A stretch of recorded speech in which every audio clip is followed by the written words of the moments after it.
Ah là là là là, qu'est-ce que je suis content les mecs. Ça c'est des soirées de Ligue des Champions, c'est ce qu'on aime voir. Qu'est-ce que ça fait plaisir, je suis doublement content. Les amis, j'espère que vous allez bien. Ne faites pas attention au bonnet, c'est juste pour cacher ces tonnes de boutons qu'on voit partout. C'est pour ça que je mets le bonnet, voilà, pour essayer un peu de camoufler tout ça. Mais les amis, c'est une dinguerie ce soir, c'est une dinguerie. J'espère que vous allez tous très très bien. Le Bayern Munich est qualifié pour les quarts de finale de la Ligue des Champions. Vient de sortir le Bayer Leverkusen, notre bête noire qui nous a tués la saison dernière, qui nous a pris notre titre de Bundesliga, qu'on raflait depuis 11 ans, qui nous a éliminés de la Coupe d'Allemagne cette saison, qui nous casse les couilles littéralement depuis maintenant un an. Ça y est, on les a éliminés alors qu'ils étaient déjà qualifiés. Nous, on a dû se taper un barrage dégueulasse contre le Celtic. On les a tapés aller-retour 3-0 à l'Allianz Arena, 2-0 à la Bay Arena, 2 clean sheets. Les gars, je suis tellement content et je suis doublement content. Évidemment, je viens de sortir les réactions des tirs au but de Liverpool PSG, mais un immense bravo au PSG. J'étais à fond derrière vous ce soir. Je suis tellement content que vous ayez sorti Liverpool. J'en reparlerai en live et surtout, n'hésitez pas à me rejoindre sur TikTok. C'est hyper, hyper important. Pour ce qui est des autres matchs de l'actualité hors Bayern, c'est là-dessus que ça se passe. Mais ne vous inquiétez pas que ce soit en live ou même en short, je reviendrai sur la qualification du Paris Saint-Germain. Bien entendu, je ne peux pas passer à côté. Mais cette chaîne est consacrée au Bayern. Je suis supporter du Bayern. Et mon Dieu que ça fait plaisir. Ça fait plaisir parce que dans l'avant-match, j'avais parlé d'assurer la qualification. Je m'attendais à ce que l'équipe et que Vincent Kompany jouent de manière à ce que la qualification soit l'essentiel et non, parce qu'aujourd'hui la mentalité des joueurs ça a été de gagner et ça me fait extrêmement plaisir. C'est une mentalité allemande qu'on ne voyait plus depuis un petit moment maintenant. Il fallait se rattraper de la prestation dégueulasse qu'on a fait contre Bochum ce week-end, même si c'était l'équipe B et tout, il fallait se relever de ça. Ça reste quand même une défaite, c'était pas n'importe quoi. On avait une qualification à aller chercher contre l'Inter du Milan. Plus de ça, ça va être un quart de finale exceptionnel. J'ai été satisfait par tout le monde. Évidemment, il y a quelques points négatifs, dont la blessure de Kingsley Coman, on y reviendra un peu. Mais j'ai même pas envie de revenir sur le négatif. Évidemment, c'est l'émotion qui parle. Bref, je vais essayer de pas faire trop long non plus, évidemment, parce que j'ai pas énormément de batterie. Et qu'en plus de ça, il faut que je poste la vidéo et tout, etc. Donc bref, par quoi commencer à part merci Vincent Compagnon encore une fois pour la mentalité instaurée par cette équipe. Parce que oui, c'est vrai qu'on a subi, mais aujourd'hui, l'objectif, ça se voyait clairement sur le terrain. Et surtout en première mi-temps, l'objectif, c'était de gagner. C'était de gagner. C'était de gagner. Le but, c'était pas de faire un match nul. Le but, c'était pas de tenir la qualification. Le but, c'était de les enfoncer. Et les gars, le Bayer Leverkusen, la saison dernière, c'est une saison invaincue en championnat, c'est quasiment une saison invaincue, toute compétition confondue, ils n'ont perdu qu'un seul match. Là, les gars, ils ont perdu 3 matchs d'affilée. 2 contre nous, 5-0 en cumulé.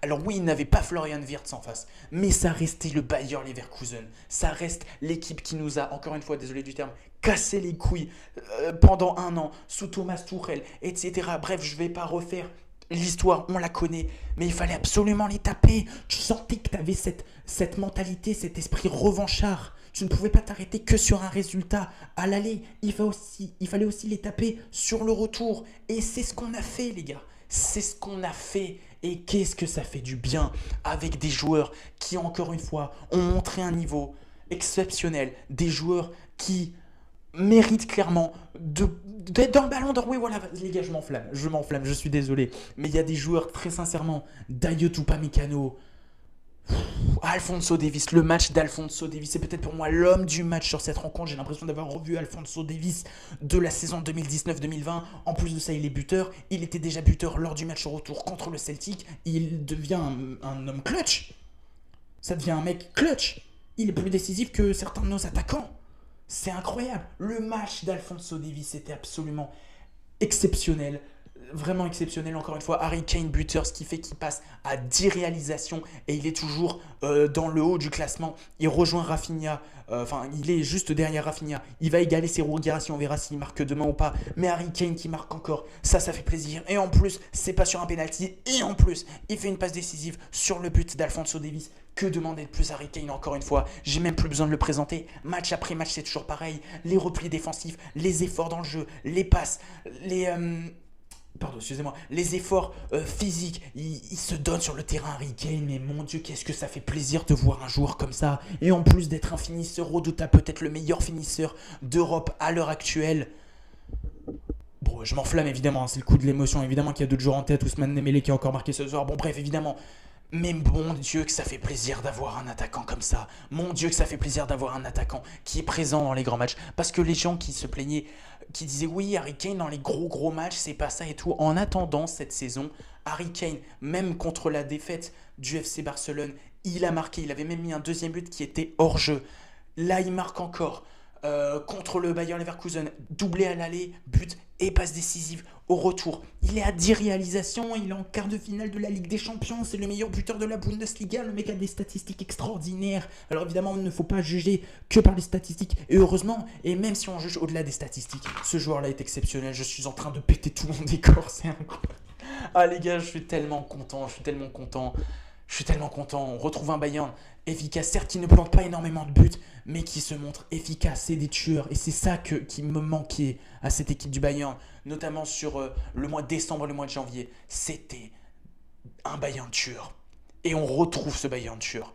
Et ça fait plaisir.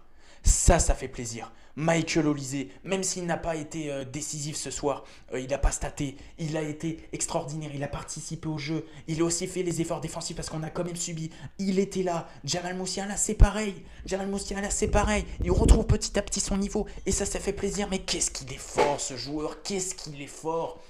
Et je suis limite frustré que sur cette double confrontation il ne s'en sort pas avec un but. Qu'est-ce qu'il est fort Jamal Musiala, mais mon Dieu.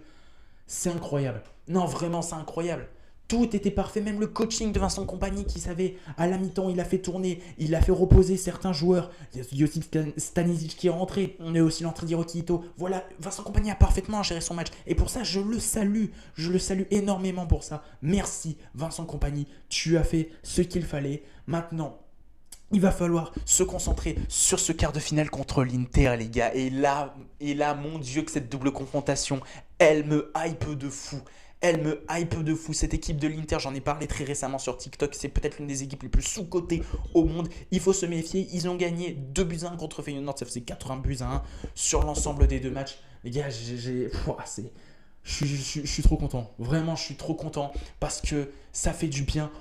Le Bayern, les gars, la Ligue des Champions, on a été de bonhommes sur cette double confrontation. On a montré qui on était vraiment. Ça fait plaisir. Tous les mecs sur les plateaux télé, sur les réseaux sociaux, sur TikTok, sur YouTube, les mecs au plateau de CBS que j'aime énormément, Thierry Henry, comment il s'appelle, Micah Richards, Jamie Carragher et tout, qui disaient que Leverkusen allait s'en sortir, que le Bayern Munich, machin, c'était finito. Et moi-même, j'avais du mal à y croire. Quand je regardais quand le tirage était tombé, qu'on était tombé contre Leverkusen, je me suis dit, ça va être très très chaud. Mais je nous voyais passer. Je nous voyais parce que le Bayern, c'est l'expérience. Les gars, Leverkusen, ça faisait 8 ans qu'ils n'avaient pas joué de match à élimination directe en Ligue des Champions.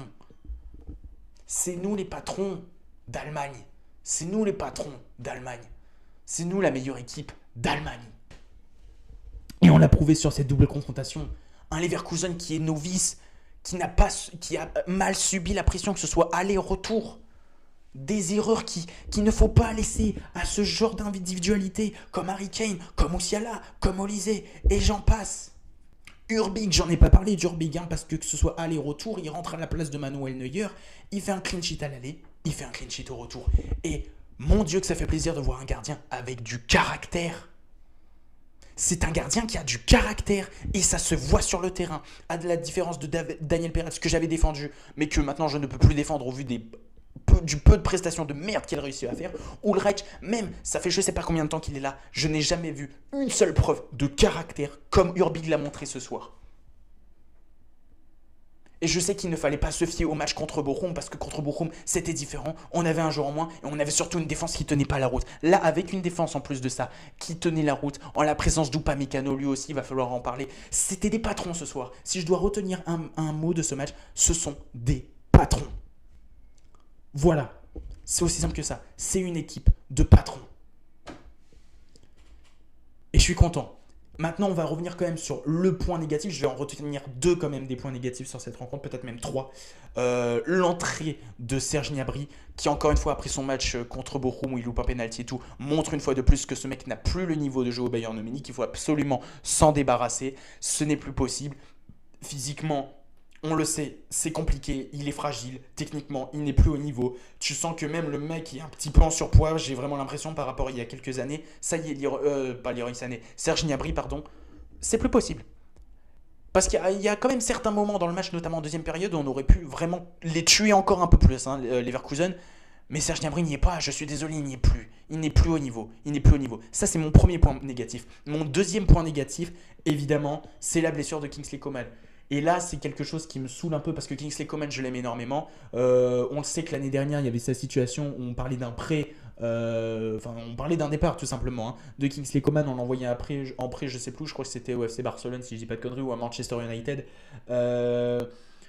J'adore Kingsley Coman. C'est un joueur qui, que ce soit offensivement, mais même défensivement, les replis défensifs de Kingsley Coman, les efforts dans le jeu, il est très très bon.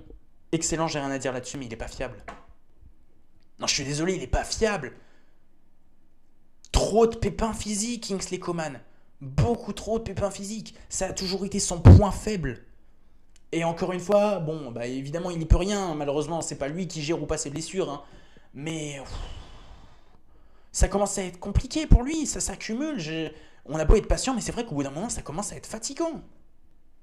Parce que Kingsley Coman, moi, vraiment, je voulais le voir titulaire en plus de ça dans ce match. Et il n'a pas été mauvais. Mais encore une fois, il va être blessé pour une durée en plus de ça. On ne sait pas jusqu'à quand. Est-ce qu'il va revenir au niveau maintenant? Moi, je ne sais pas. Et en vrai, je pense qu'un prêt aurait. Est-ce qu'au final, c'était peut-être pas la bonne solution lors du dernier mercato? Est-ce qu'il faut s'en séparer pour peut-être recruter un attaquant qui, lui, physiquement tient la route et peut-être plus fiable?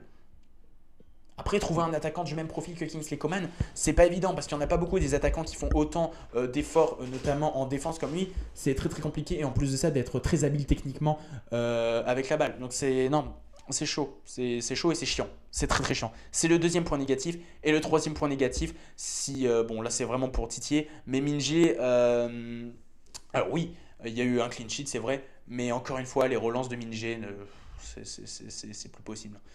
C'est plus possible. Moi, Minge, j'arrive à un stade où vraiment j'ai du mal à lui faire confiance. C'est-à-dire que par rapport à un Dayot Upamecano qui lui tient la baraque depuis vraiment le début de la saison et qui fait partie de nos meilleurs joueurs sans aucune contestation possible depuis le début de cette saison, Minge, franchement, même encore, il y a des relances, c'était calamiteux. Alors tu sais, ça se voit que physiquement il se donne vraiment et qu'il fait ce qu'il peut et vraiment il a envie de se donner. Mais franchement, il y a des moments où c'est beaucoup trop limite. Et sur le long terme, dans des très grosses distances, moi j'ai très peur que contre l'Inter de Milan, surtout avec la pression va pouvoir mettre Marcus Thuram et Lautaro Martinez, ça peut coûter très très cher. Et moi honnêtement, je serais vraiment pas contre sur la double confrontation de l'Inter de voir une charnière centrale, Eric Dyer et Dayot Upamecano plutôt que Dayot Upamecano, Minge, très clairement. Parce qu'il est capable de dinguerie, à la relance c'est très compliqué et ça peut nous coûter des buts. Et ça nous a déjà coûté des buts cette saison. Donc voilà pour ce qui est des points négatifs. Mais franchement, on va retenir la qualification avec la manière. On n'a pas pris de but contre les Leverkusen. On les a éliminés. On est qualifié en quart de finale contre l'Inter de Milan. La route pour retrouver notre stade en finale, elle est toujours possible. Il va falloir assurer contre une équipe de l'Inter qu'il va falloir surveiller de très très près maintenant. J'ai très hâte de voir ce que ça va donner. Ensuite, il y aura peut-être une demi-finale contre le Barça ou contre Lille ou peut-être même contre Dortmund. On verra ce que ça va donner. Ah, la Ligue des Champions, c'est pas facile, mais quand on passe un tour, qu'est-ce que la satisfaction est bonne. Et franchement, l'essentiel, c'était d'assurer la qualification. On a fait mieux que ça. On a vraiment montré une très belle mentalité. Et moi, c'est ce que je vais retenir de ce match. Voilà. Je parlerai encore une fois du Paris Saint-Germain demain, ne vous inquiétez pas, j'en reparle en live. Rejoignez-moi sur TikTok et dans très peu de temps, je vais créer un compte Instagram pour vous tenir au courant de toutes les actualités. Ça arrivera très très vite, c'est juste que ces derniers temps j'ai beaucoup de choses à faire, mais vous inquiétez pas, ça va arriver. En tout cas, voilà les amis pour ce débrief d'un quart d'heure, il devrait sortir aux alentours d'une heure, une heure et demie du matin. Voilà, ça va être le charbon cette nuit. Heureusement que demain je ne bosse pas le matin, donc on va se contenter de ça. Mais l'essentiel c'est la qualification, je suis content. On a fait fermer les bouches à beaucoup de gens qui ne croyaient pas en nous et ça fait plaisir. Et moi-même, je n'y croyais pas et ça me fait plaisir de voir un Bayern Munich de ce niveau. Il va falloir afficher le même état d'esprit en quart de finale. En tout cas, voilà, la qualification est là et puis surtout notre revanche contre Leverkusen, je pense qu'on la tient enfin. Merci les amis d'avoir suivi ce long débrief d'un quart d'heure, ça faisait longtemps que j'en avais pas fait. En plus de ça, on se dit à très bientôt sur YouTube, sur TikTok, en live, en short, en vidéo, bref, on se dit à très vite. Merci de m'avoir écouté. Allez, salut!